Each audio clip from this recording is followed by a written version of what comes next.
What up, guys? Welcome back to the show. This is Late Night Live, episode 8. And we are live on YouTube. We're on Twitch and we should be on X as well, Twitter. And we got some great guys with us. Asa Jax, as always. Dude, Hello. how you been, Chris? Good week. Lots of game information this week. It looks like you're outside of like a mental hospital or something. Like what? Yeah, I thought I'd I don't do know. You're a doing. little ghost hunting this week, Holy moly! And it's light outside where you are, so you must be Well, like.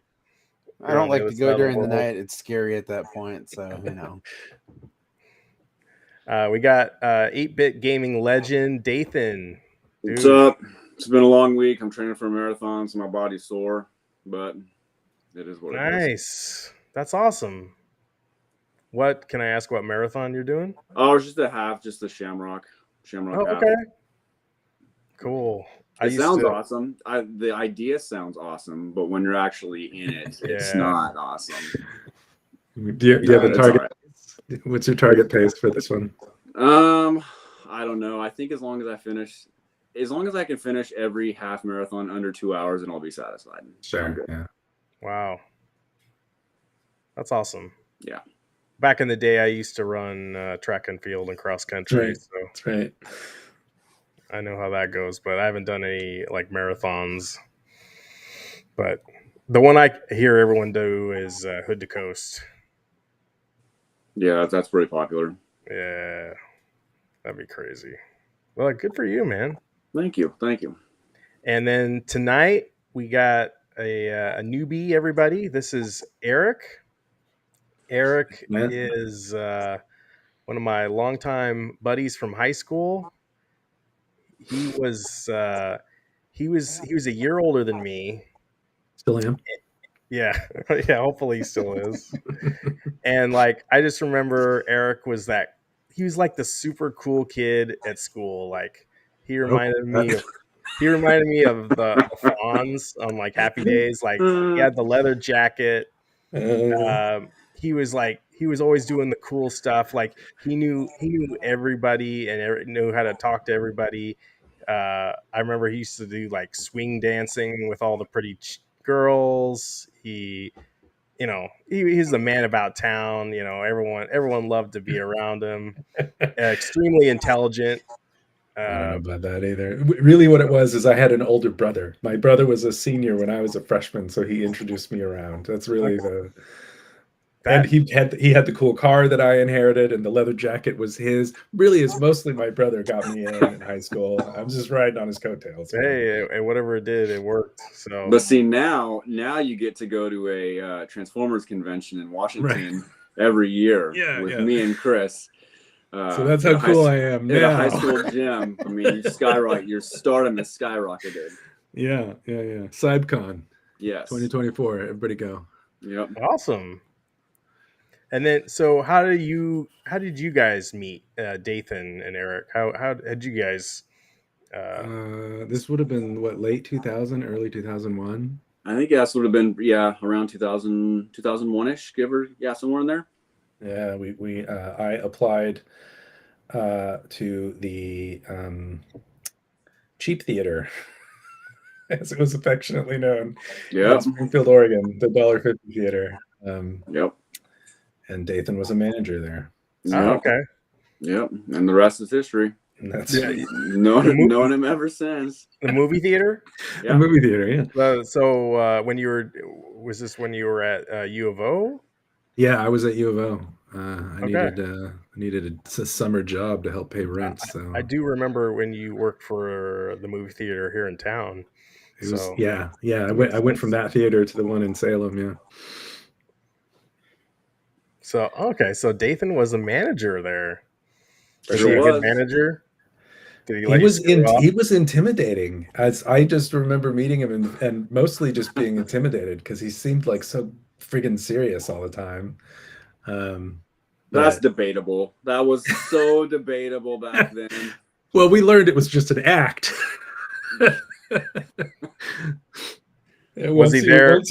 Once you let us get the standees for what was that rollerball movie? Oh, Oh yeah, I remember do the that. wrestling moves through them. Yep, you and Kevin, back in the day. That picture's somewhere. Yeah. Once you let us pull off some shenanigans like that, I realized, okay, he's not serious all the time. He's just What was a that? front. The LL Cool J rollerball movie? Yeah, for sure. I think Chris Klein back in Yeah. the American Pie heyday. I think that's Yeah. right. that's when it was. I forget what we did, but it was like I chucked Kevin through this standee, and it had a big poster, front to it that he just tore right through. And I don't know, we were just doing wrestling moves on these things. It was fun. See, if you had done that now, you could have recorded that and put it on YouTube, and Well, it would have gone viral. If we did that now, we'll pull a hip flexor, man. We're not the men we used to be. No. It's all about how you feel. So you guys are doing good. Age just a number. Yeah, Hanging in there. So anyway, guys, we're going to talk about video games. It's been another busy week in the news for video games. I had a big Nintendo Direct. Guys, I'm out of the loop on that one. Is that what they're calling it? Nintendo Direct? Yeah, well, it was the partner Direct. So Nintendo didn't really announce any first party new titles. At least I don't think they did, but a lot of their third party publishing partners had a little some trailers for some of their new games. Chris, Dathan, what did you guys think? This was back on Wednesday. Dathan gave me the heads up he was even coming on. Like I was like, he messaged me out of the blue that it was coming on. I was like, oh, sweet. The only thing that really stood out was Contra. Everything else was kind of on the wayside, and I played the demo for a while, and it was fun. It was good. But I played the demo too. Did you beat that first level? Yeah. It's like the first level of Contra, the very first Contra, like the first 3 is what it is, pretty much, or first 2. But now, it was good. What system did you play it on? I played it on the Switch, and I played it on handheld. I didn't play with a Pro controller, which I probably should have. Probably would have been a little bit better controls with it, because playing with the bumpers and everything on the Switch, it was a little off for a run and gun shooter. So I'll give the Pro controller a try, see how it is with that. Okay. Me and my son played it on Xbox today, and I saw a lot of negative reviews and impressions of the game on Switch. It seems like everyone was playing it on Switch, like that it was janky and that there were frame glitches and the animations were kind of off. On Xbox, it seemed like it ran really smoothly. In the details, it says it runs at 60 frames per second. I have no way to test that, but it seemed like it was smooth. And playing with my 5-year-old son, it gave him a good challenge, so we enjoyed it. So I think that game's coming out pretty quick. I think it's next month. Their limited run games is doing a physical copy, and it's supposed to come out in September to October, I think. But limited run games, you can buy something and then you won't see it for 2 years, and then it'll just show up. Right. But they're the only don't buy the collector's edition anymore. Yeah. Like that, you won't see that for absolutely 2 years. Yeah, but I think of all the games that were on the Direct, I'm just gonna pick up Contra, and that's pretty much it. I wasn't impressed by anything else. Really? Mm-mm. Chris, I plan on picking up Epic Mickey. That's what I was going to ask you about, because Chris, your family used to have a video game store in town, and I remember going in there, and you guys always had a copy of Epic Mickey on the shelf for the Wii. And I could have sworn like you really enjoyed that game, and I don't think I've ever played it. And it looks like they just play in the trailer. It's just like a cinematic of the opening sequence. But can you tell us more? I mean, what if you're interested in getting that? Yeah, that's one I plan on getting. And somebody had actually put up a side-by-side comparison video. So they've completely redone the cinematics and everything for the new one. It looks so much better than the Wii version did. Okay. I saw it's THQ Nordic is doing it. I don't know if they've ever done a Disney property before. No, I might have to check on that. But I'm trying to think who it was that originally did this. God.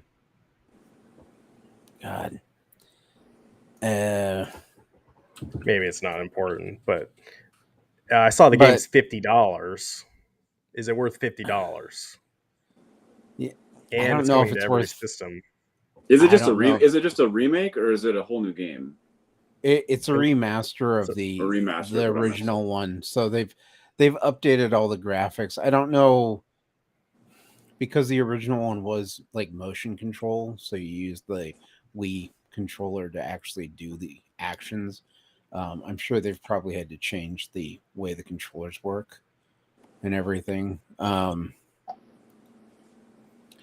But it was one that I saw and I was like, oh, I'm actually kind of excited to pick that one up. And then of course they dropped all the rare titles on the Nintendo Switch Online, so the original Killer Instinct game is on there now. On this for the Super Nintendo version. Yep. I re-upped my Nintendo Switch Online membership just so I could play it, and it's okay. I played that. So in my the thumbnail for this video, I put in the background Snake Rattle and Roll, because I remember that game used to piss me off back in the day. I remember seeing it on the shelf, and I think I remember telling my dad, like, oh, I just want a game, and it was one of the cheaper games to get at the time. Oh, your brother's here. THQ Nordic are the wonderful peeps behind Destroy All Humans remakes and SpongeBob game remakes. They have a stellar track record for respecting the originals when remaking. Cool. Yeah, I have played the Destroy All Humans. Fun fact as well, Epic Mickey was made by the same creator as Deus Ex. It's such a good game. Deus Ex. Deus Ex. Yeah, Deus Ex. Those guys did. If I'm remembering correctly, they did Thief too, a PC game back in the late '90s. That was pretty dope. Yeah. So Looking Glass Studios, I think it was. So that's cool. So yeah, I might check out Epic Mickey if you're really high on it, Chris. Yeah. All those games that did drop for the Nintendo Switch Online are rare games too. So that probably goes in line with the announcement of Grounded from Xbox Studios and Pentiment. No, they never did a rare collection for the Switch, did they? It was just Xbox. Yeah, it's just on Xbox. These rare titles, they really expanded what they have. I don't think they've ever been on PlayStation before, announced anything for now, and then they've been with Nintendo before. I think Nintendo really wanted to get some of these rare titles in their Nintendo Switch collection, and they finally got them through Microsoft. Yeah. Did you, Chris? Did you see Endless Ocean Luminous? Yeah. I never played the Endless Ocean on the Wii. That looks cool. I was kind of surprised that they're doing a sequel to that one on the Switch. And then, of course, the Star Wars Battlefront collection with 1 and 2. You know, the good versions of Star Wars Battlefront. Yeah, Dathan, you weren't interested in Battlefront? Not really. I never played the original. Okay. So they're fun. Not too much interest.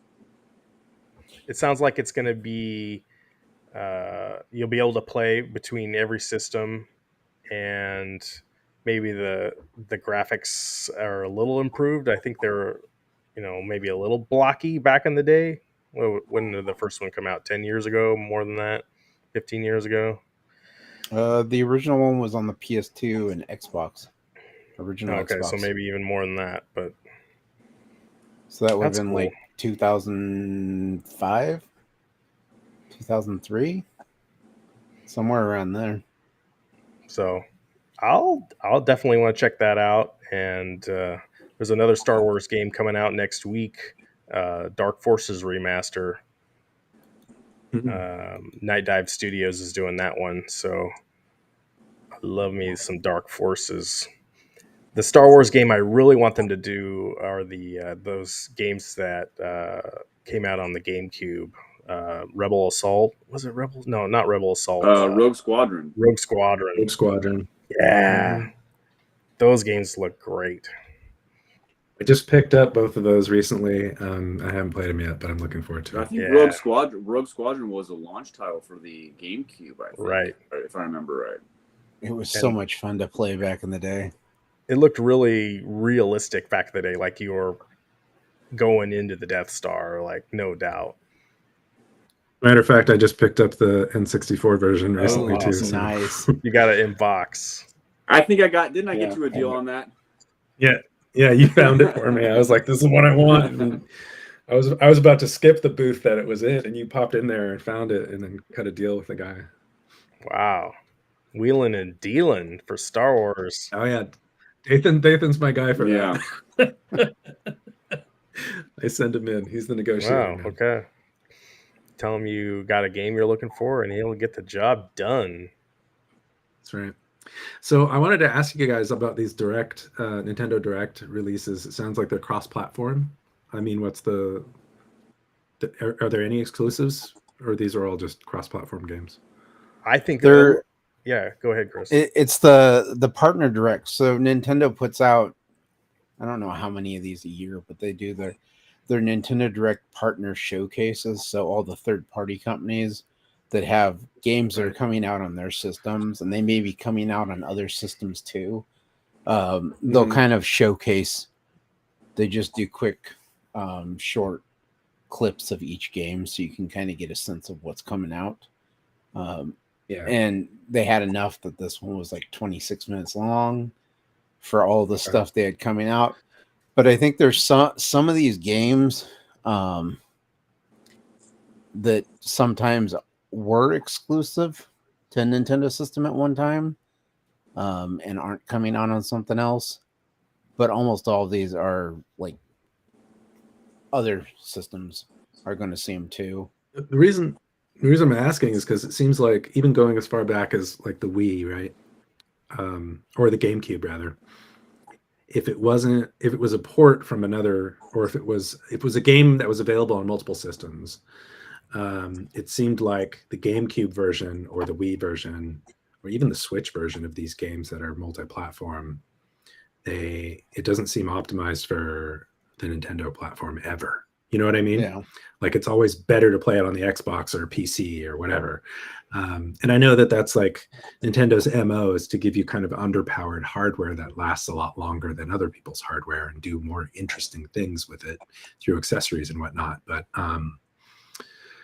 But yeah, it just never struck me as a super great idea to play a cross-platform game on Nintendo because it just felt not optimized for the system. You know what I mean? Yeah. Well, and the Switch is definitely the first time that I've felt there's a lot of these third-party games that I'm kind of like, like Epic Mickey's one of those that I look at and I go, well, the Switch has got the feature of you can just put it in power save mode and come back and pick right back up where you're playing. So if I want to play a game casually and I don't want to be like tethered to a TV, the Switch is the perfect system for that. And so I found myself with this generation of systems leaning more towards buying the Switch version of a game, even if it's inferior to Xbox or PlayStation. Yeah. Because I hadn't thought about that as an advantage, but that's a good point. Because I don't have to sit there and be like, oh, hey, I have to wait for get to a save point or get to a good stopping place or whatever. You can just sleep mode it. Do you think I haven't played with the Steam Deck yet either for that matter, but I imagine it has a similar feature. Ryan would have to answer that one because I don't have a Steam Deck. I got mine right here. Yeah, does it do the same kind of thing? You can put it in a sleep mode and come right back to whatever game you're playing? Absolutely. So it's really slick. I think as a publisher, and you got a video game you're coming out with, you want to get as many people playing your game as possible, and it is in your benefit to get it out on Switch because more people have that in the world right now than any other system. And I would love more stuff on Steam Deck to be on Steam. Well, there's a lot of stuff on Steam. The only thing I really see a lot of my buddies on Steam playing is pinball games.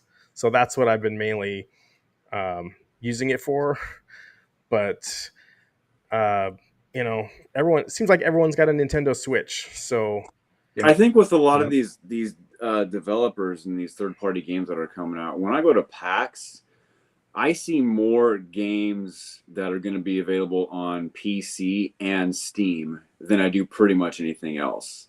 And there'll be a few games here and there that are going to be coming out to Switch or Xbox or whatever, but a majority of it is Steam and PC. Mm-hmm. From what I've seen. Yeah. It seems like PAX is very heavy into the PC stuff. Yeah, for sure. Steam has very much become like the way Nintendo used to be before they started doing the quality seals, where you could go into Steam and you can find so many like shovelware games when you're looking for like one game that you want to play. And it's unfortunate because Steam does have a lot of good games on there that you'd have no idea, but they have so much. I'd say it's kind of like looking at Netflix. You're looking for a show to watch or a movie, and there's just so much on there, and half of it is just garbage. It's a waste of time in most cases, and Steam's become such an easy way for people to put their games out on computer and access so many people that there's everything on there. And unfortunately, there's not enough time in the world for everybody to waste it on. Well, Chris, good transition. You've been playing some more free trials on Steam right now. Looks like you were playing a game. I can't remember what the title is, and I'm sorry, but it's like you're a security guard or something in a museum, and it's Seeing Things is the name of the game. It's I watched your whole thing is like a half hour long, and you're moving from scene to scene in a what is it, in a not a library, it was a museum. And you're just seeing little things move or something, and you got to point it out. Yeah, that sounds fun. Well, I have another series of games that I bought off Steam called I'm on Observation Duty, and it's like each one of them you're in a house and you have to try and report anomalies throughout the room. And I'm so terrible at noticing things change that it will pop up and be like, you've missed 86 anomalies. And I'm like, I didn't even see one. I think you did a pretty good job. Like I was looking at it, it's like, man, did that picture move? I was like looking at it. It's like, and there's that one part, like there's an apple on the ground and you totally noticed that it moved like 6 feet to the left or whatever. It's like, oh, yep, there's something going on right there. Yeah, this is like a 21st century version of the highlights magazine. We spot the difference between the two things. Okay, yeah, I play that. That sounds fun. Yeah, and that's totally a game. Like I don't see that going on Nintendo Switch or whatever. That's totally something on Steam because you need a mouse and you need to be able to like study this in detail here. Yeah. Mm-hmm. Well, that's a good one. And then, of course, this week they announced the DLC for Elden Ring, Shadow of the Erdtree. Right, yeah. Yes. My buddy Greg at work told me about that. Shout out, Greg, if you're watching. He says this is going to include a lot of Millennia background stuff that they couldn't include in the first game. Full disclosure, I have no idea what I'm talking about. I haven't played Elden Ring. This is just what I was told to say about it because everybody knows. Like Millennia. When I played Millennia, I needed 2 other people to fight with me. And I finally beat her. Like I must have played her 100 times. I couldn't beat her by myself, but eventually you get your fingers or whatever, your other players to come fight with you. Finally took her out. But apparently, what I'm hearing in this DLC is the bosses are going to be just like Millennia. There's going to be like 10 of them or something, and you're going to have to. I'm intrigued. I'm definitely going to have to remember how to do all my moves. Hopefully, my character that I beat the game with goes right over, and it's still, I did it on Xbox. Hopefully my save game is still there and it'll port right over. So if it doesn't, I'm going to be pissed. But Chris, are you picking that one up? Chris, you were looking at the collector's edition, you were telling me too. Yeah, I was looking at the collector's edition, which comes with the statue of Mesmir the Impaler, 40-page hardcover art book, an original soundtrack. It's actually got 2 different soundtracks apparently, and then a bonus gesture. I don't know what the bonus gesture is. But I was looking at it, and then I looked at that price, and I was like, "Nah, I'll feed my family for a couple weeks." Yeah. But yeah, just get us a physical copy of the game, of the DLC. Like, I would get that. I bought the original one on both Steam and the PS5. I'd originally bought it on Steam. I was going to play it on my computer, but the PC version of it is so laggy that your character, you can be like running, and then your character will suddenly stop, and then he'll try and catch up to where he's supposed to be. And so then trying to like fight enemies became a I remember when it launched and there was a total communication online about which version was better, like Xbox versus PlayStation. Seemed like one of them you'd load in and it wasn't quite loading right, or you had to wait. But hopefully by now they've optimized it. So I'm sure those guys, they got a big paycheck with all the sales they got from that game. And hopefully they put it 28.7 million copies sold now at this point. Wow.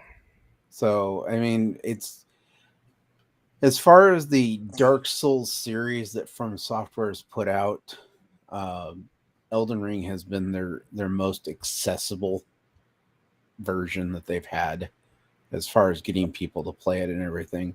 Prior to this, I think Dark Souls 3 had like maybe 10 million copies that sold its lifetime. So, you know.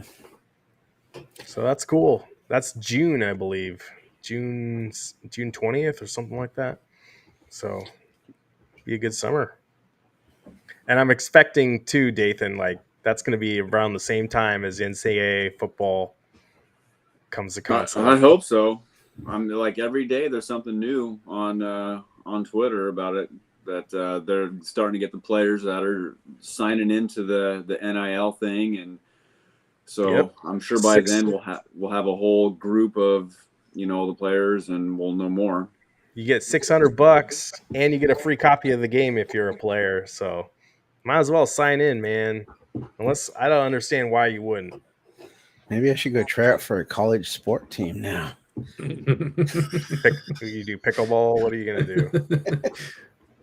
But they're not gonna have the coaches are just gonna be default NPCs, right. And if you try to make a player that opted out and decided not to do it, then they're gonna block it. Like they won't let you proceed making the player. Yeah, that's gonna be interesting. I'm sure there'll be somebody that'll go on there and not want to put their name and likeness out there, and it'll be interesting to see what EA does with it. But I'm picking that up day one. Yeah, I heard that. I think Chris Fowler said that he's been working for the last 2 years doing voiceovers on stuff. So that's good. Yeah, hopefully it's good. I saw the Jesse Palmer is going to be in it, the guy from The Bachelor. That's what I would know him from. Seems like, or he's on those Food Network cooking shows. So, and Kirk Herbstreit. Yeah, Kirk will be there. I guess he was in the ones back in 2014 or before then. So yeah, I'm looking forward to that. So I think that June, I'm expecting Elden Ring, and then probably that game coming out. Like, oh man, that's gonna be rough. So lock yourself in the garage for a couple days. Yeah, family can see you later.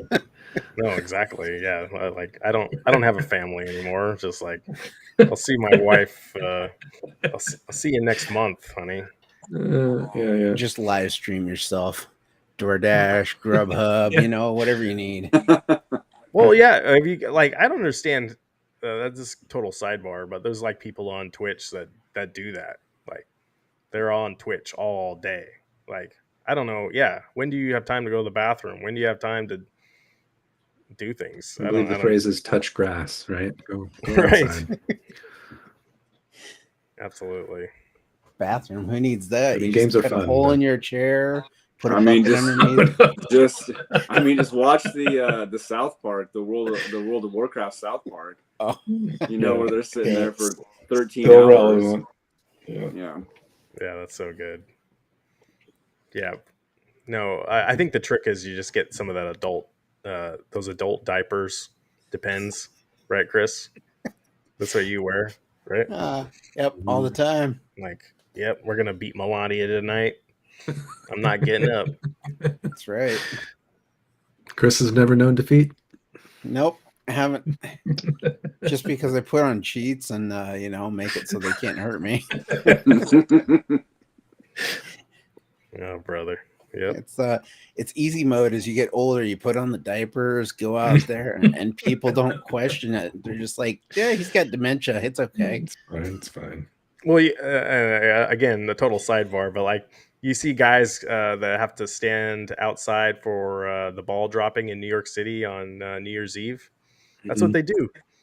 There's no bathrooms. There's no public bathrooms in New York City. Try to walk around there with a million. Not for whatever, a million people out there. Yeah. No, what are you going to do? They're not going to let you use the bathroom. So you have to have some kind of way to either hold it or figure out a way to yeah. So no, not worth it. Not worth it. Anyway. No, the backpack doesn't smell. I don't know what you're talking about. Don't worry about it. It's all good. So just to transition here, hard transition away from bowel movements. I was reading some news about the DICE Awards and Baldur's Gate 3 winning and Larian devs having some stuff to say. Did you guys come across any of that info? I am still waiting to play Baldur's Gate 3, so I'm still waiting on my physical copy. Yeah. What I thought was super interesting is apparently at other award ceremonies they weren't given any platform to talk, but at the DICE Awards they were, and the devs were really railing against the industry, right? The games industry as a whole. They said stuff like, I took some notes here for this. Dude, you're awesome. They said, we ask you to pay one price only for the game, and that's it. You can own it for the rest of your life. Clearly talking about like microtransactioning people out of their money, right? And that, as kind of a retro guy, that totally resonated with me because I am, anytime somebody wants me to buy a game pass or a battle pass or a microtransaction or whatever this stuff is with, skins or whatever, especially if it doesn't even add any utility to the game, I'm out. Like, I'm not interested. And so for me, it was real breath of fresh air to hear a big studio, or what is a big studio now, like Larian, say, we're not going to do it. One of the things that they were saying was like, yeah, it might help you in the short term, but what's going to make money in the long run is a good gaming experience for your customers, right?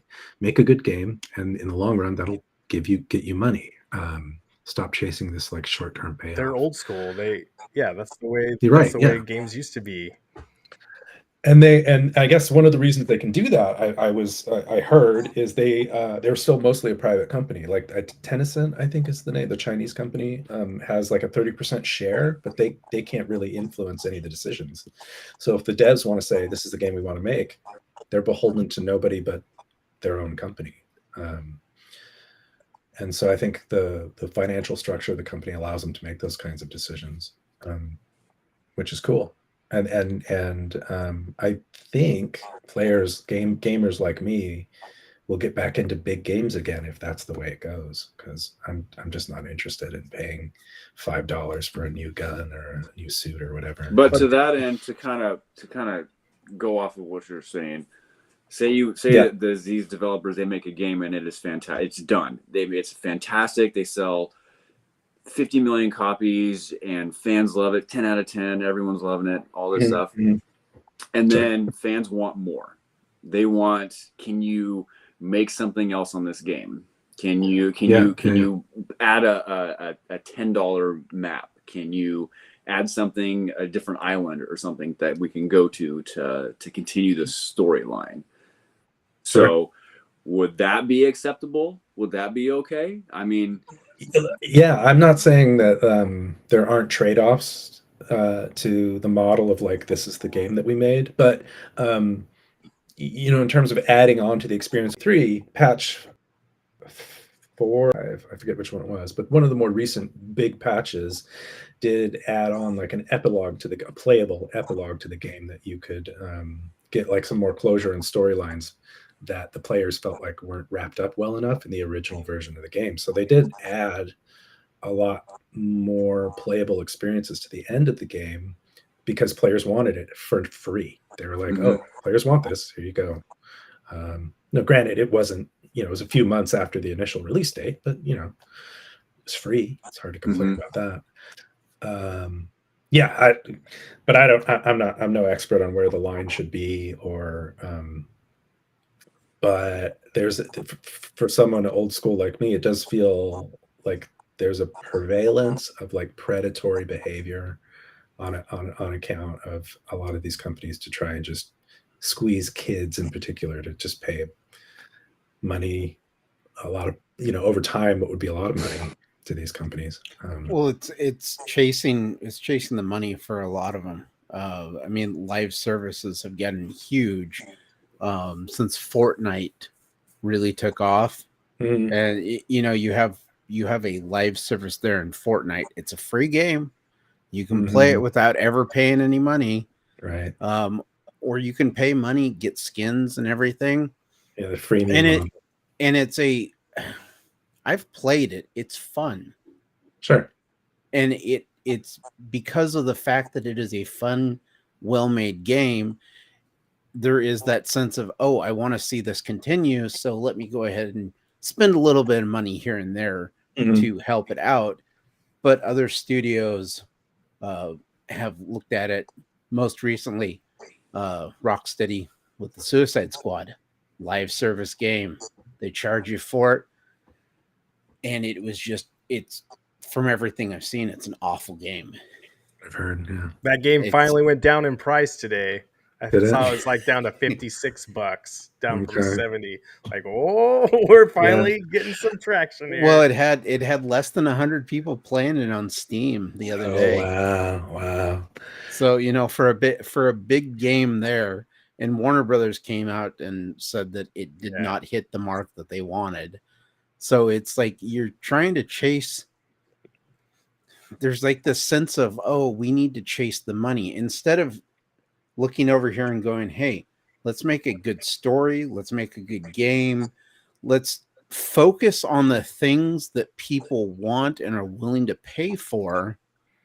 They're looking at the money only, and they're saying, this is what we need to do in order to get that money, without realizing that if you do steps A through F, get your good story, get your good gameplay, meet all these other criteria, people are going to come along with the money to buy that product.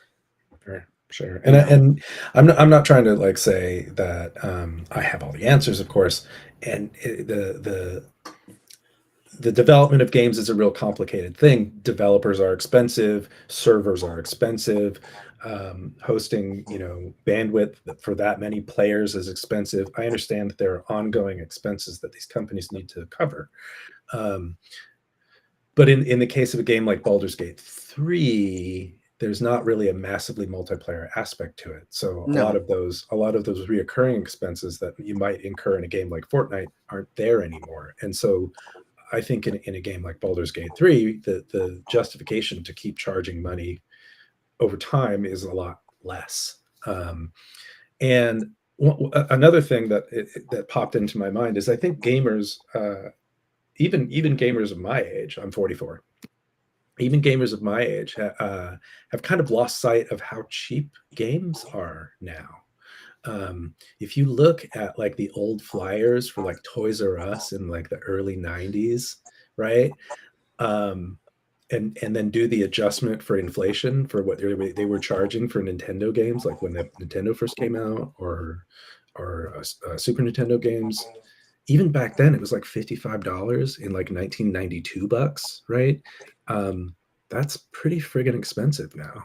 Don't give these guys any more reason to I'm upcharge just us. I'm just saying I think people like lose sight of the fact that we're kind of in the golden age for how cheap games are, Well, how many there are, how free a lot of them are. I mean, it's not just that, but you go back and like the Nintendo 64 prices were all over the place. There was Ogre Battle 64, I believe.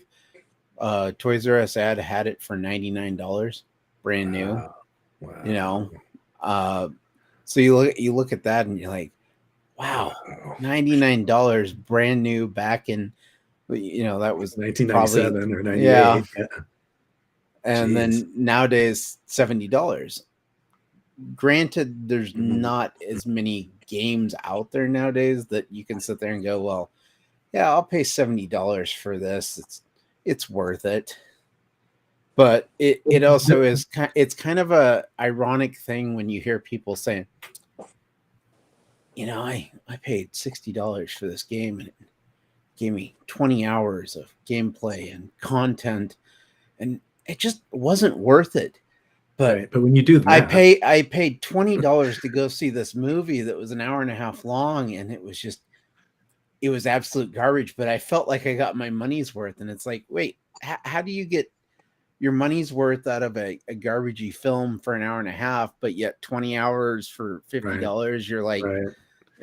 And then if it's a family you're taking to a movie, and it's like, yeah, I just spent $100 to take my family to go see Sonic the Hedgehog 2, and it was enjoyable. My kids loved it and everything, but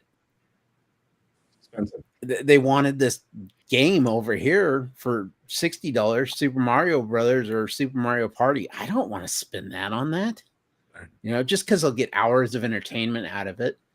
It's gamers are a funny bunch of people sometimes when it comes to like what fickle people, what they're going to love.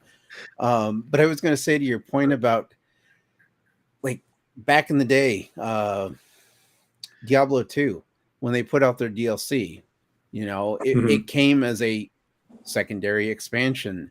You paid extra for it, but it gave you more for the game and everything. And like StarCraft expansions the same way. Yeah. I kind of wish that a lot of companies would go back to that model. Release a complete game for me. And then if you want to add more to it, release as an expansion. $20-$30 as an expansion. Yeah, I think that might be the answer to your question, Dathan. Yeah. I didn't have any qualms about buying the expansions to Warcraft or StarCraft, or because when it comes to the season passes and stuff, I don't buy those unless an example is the Assassin's Creed series, one of my favorite series, and I will buy all the statue editions, the legendary platinum best thing ever editions, and those come with season passes, and I'll go with those. But as a side thing, I'm not gonna spend an extra $30 to $40 to go on further from there. Yeah.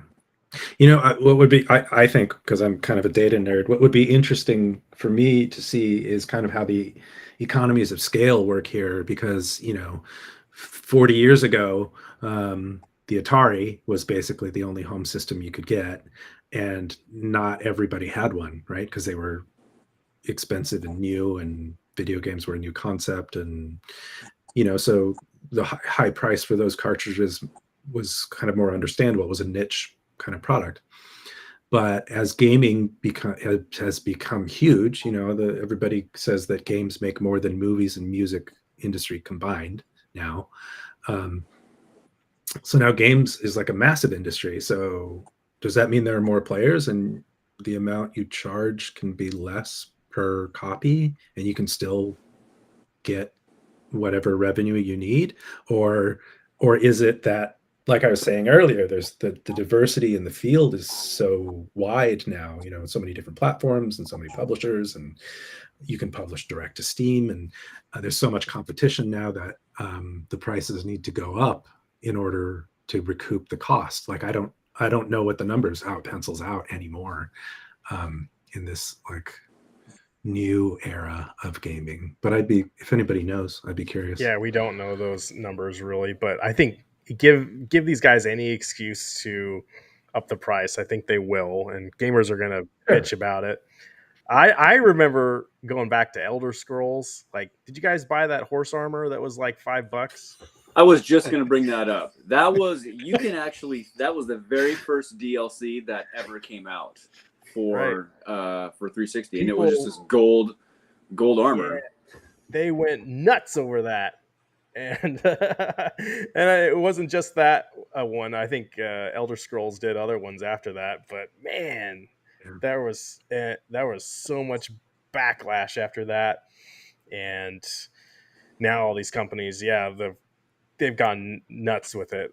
Just like watching my kid with Roblox, seeing all the things that he could possibly buy in Roblox, it's insane. And these people are making Roblox games.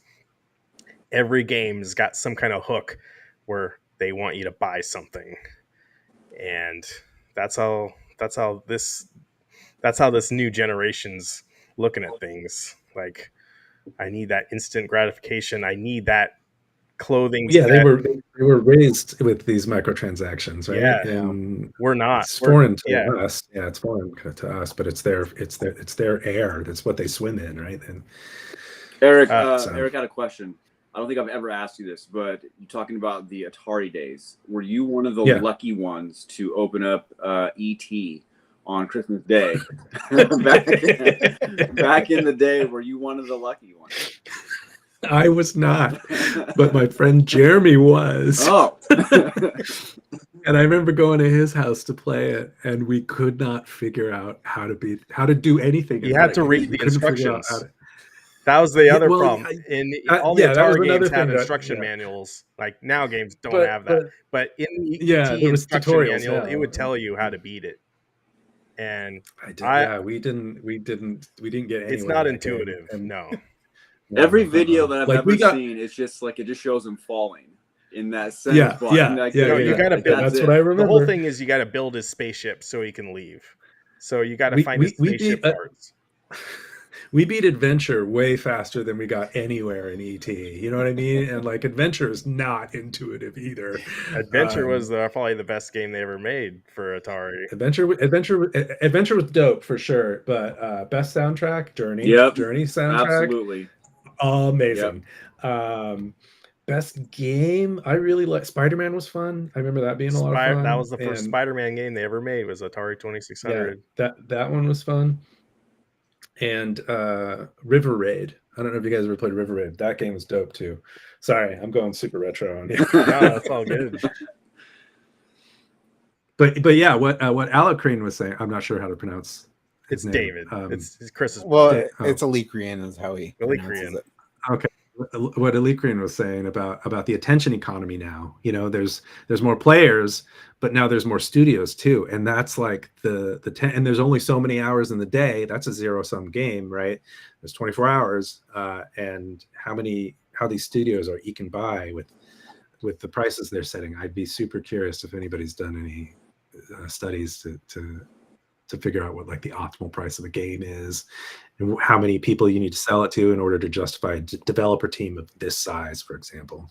Like, I have no idea what those numbers are, but it'd be real interesting to see. There's a whole business behind it. I think Sony is what I think of when like they want to have a great game when it releases, like the best reviews ever, put it out there. I think Final Fantasy VII, this new one coming out, man, it got some really great reviews and got a good word of mouth going about it. They put a demo out for it, so people can actually play it. That's key. And Is it a remake? like, Seven's a remake, right? yeah, it's a remake, complete remake of Final Sure. Fantasy VII on PlayStation 1. But I mean, even the economics of doing it that way, right? You don't have to pay a writer because you already have the script. You Right. don't have to pay at least for an original score, you can just update the score. The music's already kind of there. So I wonder if that's like way more economical is to just do remakes, which maybe that's why there are so many remakes these days. And also you kind of get a sense for the audience already too. You gotta there's a distinction between remake, remaster, and I think what we're seeing a lot of is remasters, and this is a remake because they're completely redoing the story. They're redoing a lot of things. So if you played the original Final Fantasy VII, like what was it? 5 years ago, they released Final Fantasy VII Remake, and the story completely changes from what the original one was. Yeah. Yeah, that's why people are trying to avoid spoilers right now, because like could be certain characters that are dying off that didn't happen when the game released. I don't know when was back that 2000. No, it was earlier than that. It was like 1998, 1997. Well, the original Final Fantasy VII would have been on the PlayStation. Right. I was thinking that was in high school. Yeah. So it's but it's there's a lot of terminology that's just being thrown together, and people are talking about completely separate things with this. Yeah. So you've got some games like the Epic Mickey looks like it's a remaster where they're not changing storyline. Yeah. They're not changing any of that. They may have to do a few adjustments. So maybe the cost to make that game is way lower than a remake like Final Fantasy VII, because they're redoing the soundtrack for it. They've rewritten stuff. They've got new lines in it. So I wasn't aware of the distinction between the two remake and remaster. I did play the last one that I played, I think, was Grim Fandango, which was a PC game, LucasArts PC game back in the mid '90s. They ported that to Xbox. I have a physical copy of that on Xbox. Yeah, the remaster is a lot of fun. The only thing I hate about that game is the inventory system, but everything else is perfect. I think it's pretty cool. But yeah. Eric, you're an old school PC gamer. That's awesome. Oh yeah, I played X-Wing on my 286 back in the day. A lot of X-Wing. You played TIE Fighter? A lot of TIE Fighter.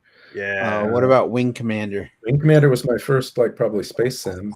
I think that's right. Did you buy into their new one that's been going on for what is it now? 18 years, 20 years? That's just seems to be a big old scam. Let's raise as much money as we can, and maybe one day we'll release a game. No, not interested. No, I think my first machine PC, I guess, if you want to call it, my first computer that I played games on was an Apple IIc, like a late '80s Apple machine. Played not Baldur's Gate. It was Oregon Trail, Bard's Tale, Castlevania, or no, I'm sorry, it was Transylvania is what it was called. Where in the world is Carmen Sandiego? Yeah, we used to get a lot of those. Getting lit. Thank you for joining, man. Final Fantasy VII Remake and Rebirth take place on the first disc of the original Final Fantasy VII. So yeah, the game's huge. Dude, the last Final Fantasy I played, I think, was 3. So I'm way out of the loop on that. Oh yeah, King's Quest. King's Quest. Roberta. Space Quest. But that wasn't on Apple II. Roberta Williams. Yeah, she's. Those are Sierra. The company Sierra did a huge line. They did like Space Quest, awesome games. Phantasmagoria. I think Police Quest, Leisure Suit Larry. Leisure Suit Larry. Yeah, funny stuff. You know who owns the rights to all those now, right? No. Microsoft does. Oh, I guess that makes sense. They got it through the Activision That's right, Blizzard because merger. they Activision. released a King's Quest game 4 years ago, I think it was 4 or 5 years ago, and I think Christopher Lloyd voices the main dude now. It's not the same as the original point and click. No, from what I saw, it's different. But I think that still gives me hope. Like I would buy a remaster or whatever. Just do a straight port or something. Like you can buy some of them on Steam right now. Yeah, and they're pretty darn cheap. Hero Quest was my jam, and that became Heroes Quest 1. Quest for Glory, right? Is how they had to change the name because someone had Milton Bradley. I had the board game, the original '80s board game called Hero Quest. I think that's why they got sued by Milton Bradley. Right. Yeah, you could be a hero. Incidentally, if you're a Hero Quest nerd, they re-released that too, so you can get an updated version of the board game Hero Quest if you'd like. I played as the thief, and I was good at picking locks. Yeah, thief. And you joined the Thieves Guild. Yeah, love those games. So much fun. Because back then it was point and click, but it was also like the commands you would type into the like parser at the bottom. Absolutely. I learned how to type. You would give it commands. I remember playing Space Quest 2, and there's this point in the game where you're on the planet and you're in a cage and there's some creature. You need to steal the key or something. And I was like, I don't know, I was 8 or whatever. And you got to type it in quick, like take key, put key in lock. And like, right. I'm like, oh man, I gotta figure out how this works here. But what was interesting to me in retrospect, I think, is that it made those games feel so much bigger than they actually were. Right. Because you could give it commands and it understood a small subset of the things that you would try. But the fact that you could try all of these things made the game feel really expansive in ways that I think modern games don't. They kind of, I think we've lost that in modern gaming. I'm hoping, like AI might be able to do this for real in the future, be able to actually understand what you mean and respond appropriately. But, 30 years ago, that was our best. Oh yeah, it's approximation. Pretty amazing programming. Great. There must have been someone working for Sierra that was just figuring out any type of command that someone could possibly type in to their prompt, and like, what would the player try to type in here? And the amount of testing they must have gone through that's insane. But they did it brilliantly. If you take computer science in school, like CS class 3, second or third one, you end up writing programs like that, and you get a sense for how hard it is. But it's it was a lot of fun, and I'm glad they put in the time to do it, because it was some of my favorite memories are playing Hero Quest, man, or Quest for Glory.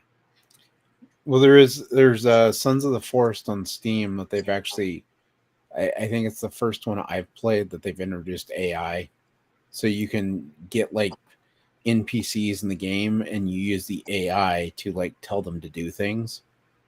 And it's kind of interesting. It's way more intuitive than a lot of the games have been lately. But I think what I've heard is a lot of the companies are going to start using AI for dialogue when you're talking to an NPC.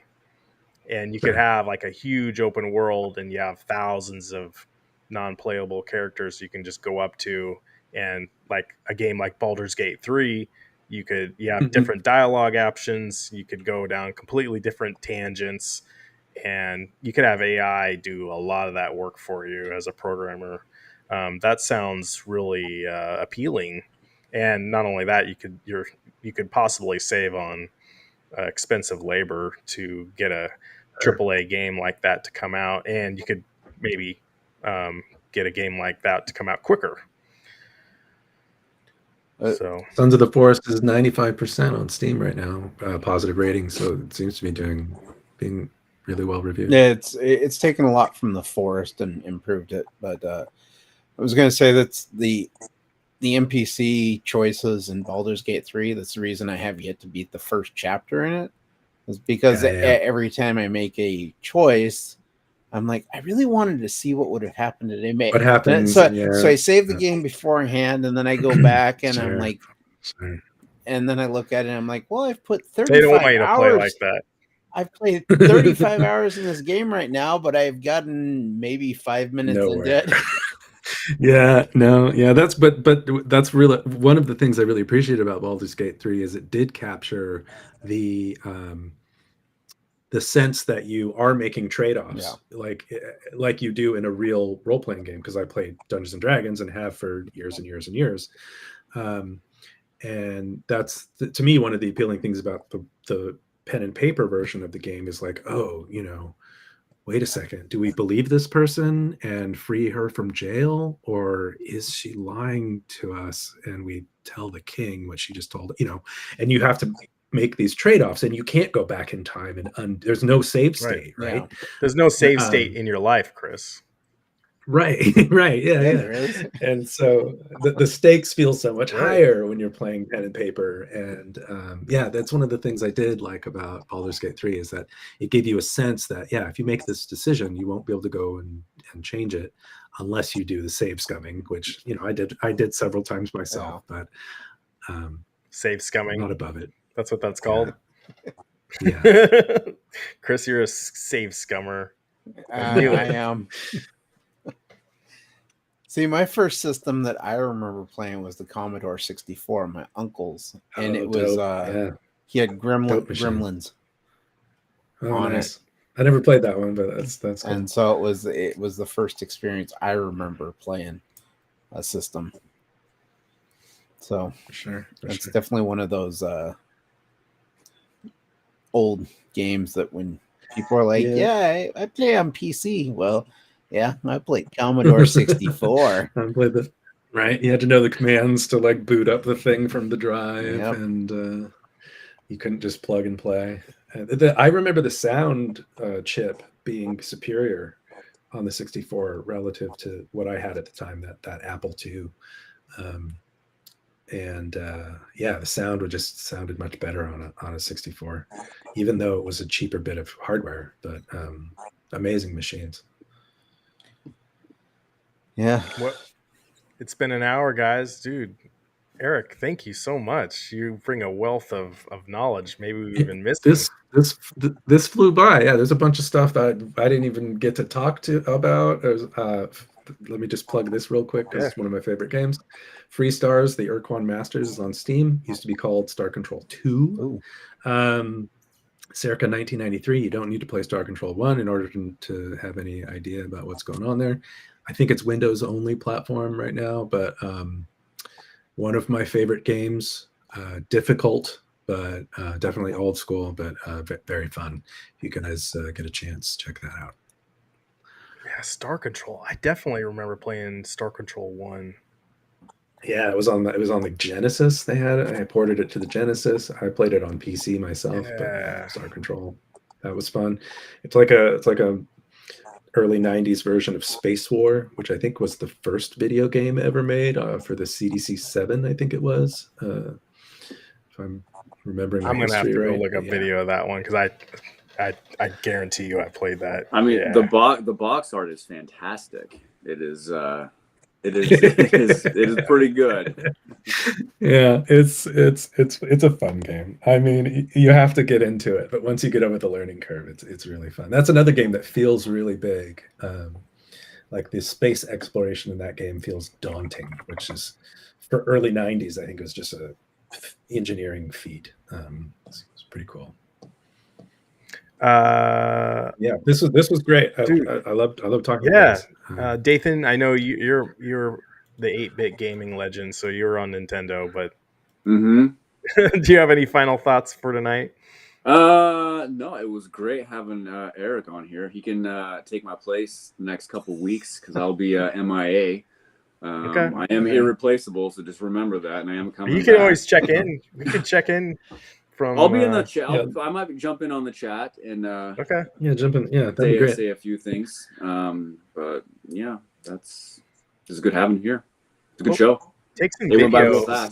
We want you to take some video, and I could play it in the live stream. You just got to send it to me. So okay, Okay, we'll be at Emerald City Comic Con next weekend, and then I'll be at TF Con the week after that. Nice, dude. You have to, you have to let us know how TF Con. Oh, is. yeah. Emerald City Trust me, I will. is a known entity, but Transformers Con. Wait, are there any celebrities you're gonna see at Emerald City next week? Yes, I am going to meet Chris Evans again.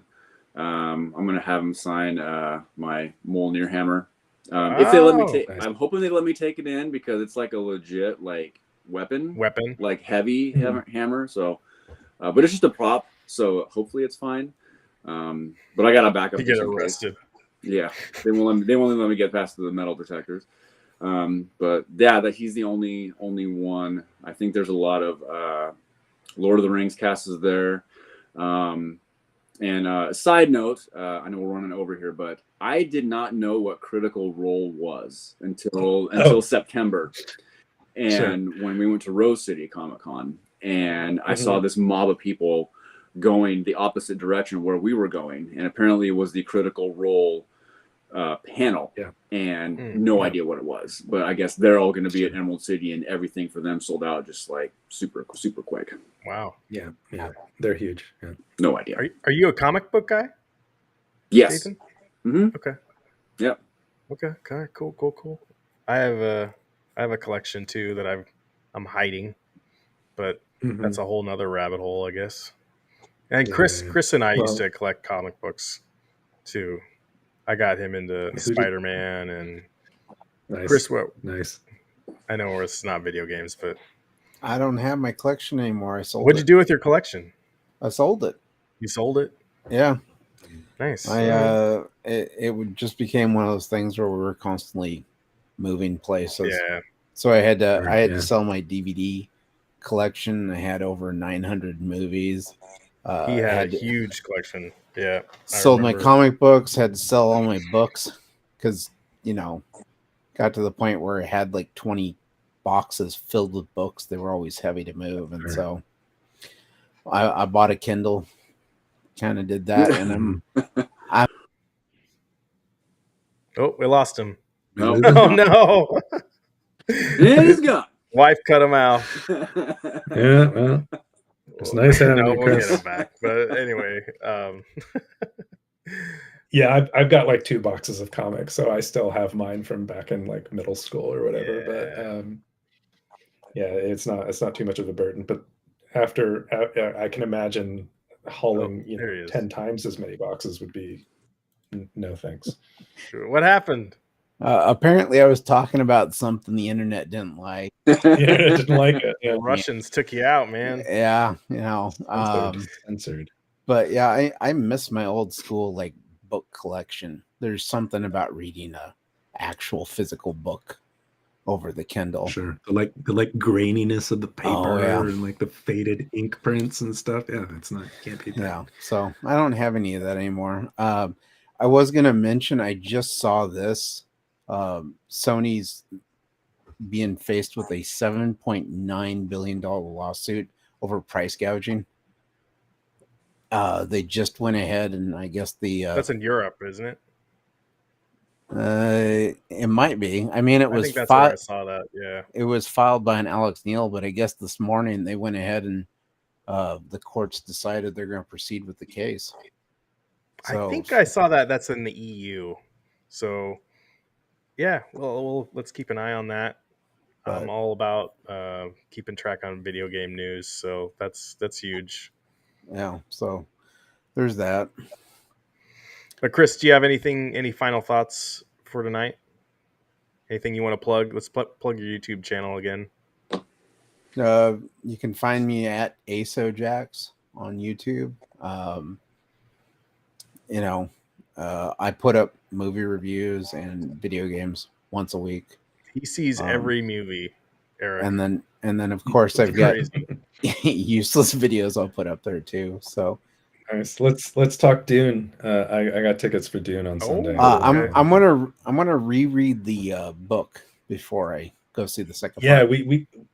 Me and Kevin Hartman and some other Jeremy Wright, some other guys, we all read it together before the first movie came out. Yeah, reread it. Yeah, it's definitely worth reading. My recommendation would be there's an appendix where it talks about the planetologist Liet Kynes. Read that first, and then jump into the main text of the book. That's my Dune recommendation. We'll have to go back and redo it, but I thought they did a good job with the first part. Okay. Yeah. Well, I'll have seen Dune 2 as of Sunday, and we can chat about that movie next time. I guess I haven't even seen Dune 1, so I remember seeing parts of the original Dune. So yeah, the David Lynch one. Yeah. I actually really like the David. I understand why the critics don't like it, but I was a kid when it came out. It has a lot of nostalgia for me. The music in it is great. The casting is great. David Lynch is crazy, and that's fun to watch. So you can't convince me it's a bad film. If you guys want me to, I will go back. I will watch the Dune 1. So yeah, no, the original David Lynch Dune is enjoyable. I really love the box special effects for the armor.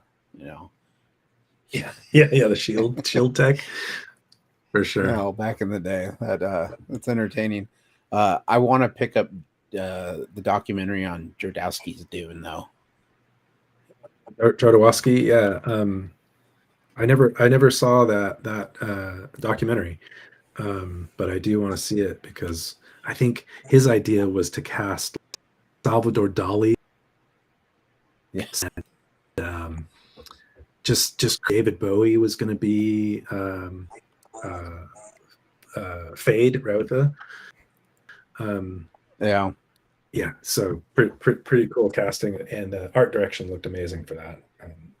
Because Geiger, the guy who did Alien, all the look of the Alien movies. I forget his first name. H.R. Geiger. I don't know if I'm pronouncing it right. He was doing a lot of the work for. He was doing a lot of work for Jodorowsky's Dune. Yeah. Oh, that's cool. Okay. Cool. I'm gonna wrap up the show, but it's been a great show. Thank you so much, guys. Yeah, nice talking to you. This is great. If you're watching, give this video a like. Let's help share what we're going on here. I think we got some good conversations and some really good people here. Consider subscribing to my channel. We're almost to 700, and we'll continue to make this an ongoing thing, and I appreciate all you guys. So that's all I got. Peace out, man. Peace out. All right. Thanks, guys. See you next week. Yep. All right.